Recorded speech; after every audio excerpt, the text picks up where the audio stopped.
בלילה המצרים תקפו אותנו, חיר. עכשיו, מה שאני עשיתי, כל לילה הייתי שולח 2 זחלמים קדימה, מה שנקרא תשמוע. אז לא היה רדארים ולא היה כלום, היה תשמוע. ואמרתי למ"מ, אתה עם הפנים אלינו, כי יש שם חול, אם תצטרך להסתובב, זה תאבד זמן, ויכול להיות שהזחלמים ישקעו. ואז אני חושב, ב-1-2 בלילה אני שומע יריות, מהכיוון שלו הוא אומר לי, מרים לי בקשר ואומר לי, המצרים עולים עליי. אני אומר לו, תחבור אלינו ותדליק אורות קטנים כדי שנוכל לראות אותך. אני מוודא בקשר שכל הטנקים שעומדים בקדימה, זה בעצם, היינו 2 טנקים, שהטנק השני רואה אותו והתחלנו לראות. אני נותן פקודה לראות פגז, יורים פגז, הטנק ישר אומר לי, אני לא יכול להכניס את הפגז הבא, השדה לא נפתח. אני יורד, מדליק אור קטן, אני רואה שהשדה לא חזר על הסוף. אין לי תותח, איבדתי תותח. עכשיו, מה שעוד עשיתי, הבנתי תוך כמה שניות המצב. הבנתי שהמצרים הולכים לכבוש את התעוז, הוא היה ריק, לא היה בו כלום.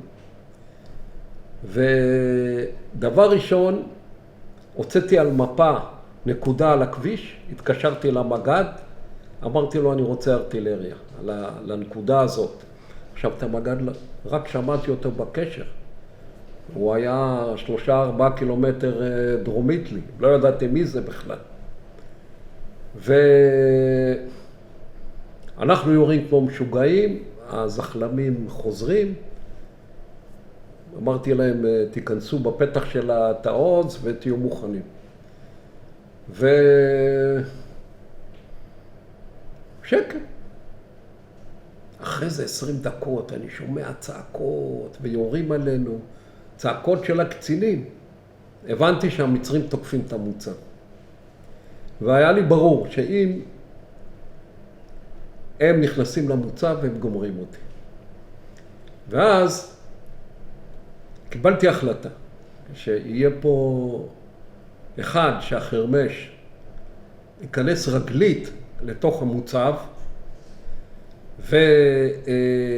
והודעתי למ"מ שהוא יורד מהזחלמים והוא נכנס לתעלה של המוצב, הוא אומר לי אני צריך 10 דקות להתארגן.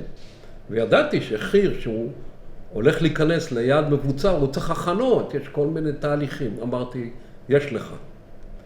אבל היה ברור שאני צריך לעצור את המצרים שלא ייכנסו.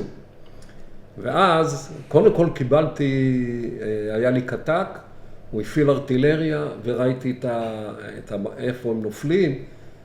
אמרתי לה קטק, בכל מטח תן לי זחלם. פגז זרחן שאני ראה איפה זה, וטיווחתי פחות 200. נכנסתי עוד טנק וירינו כמו משוגעים. ובינתיים המצרים איפה?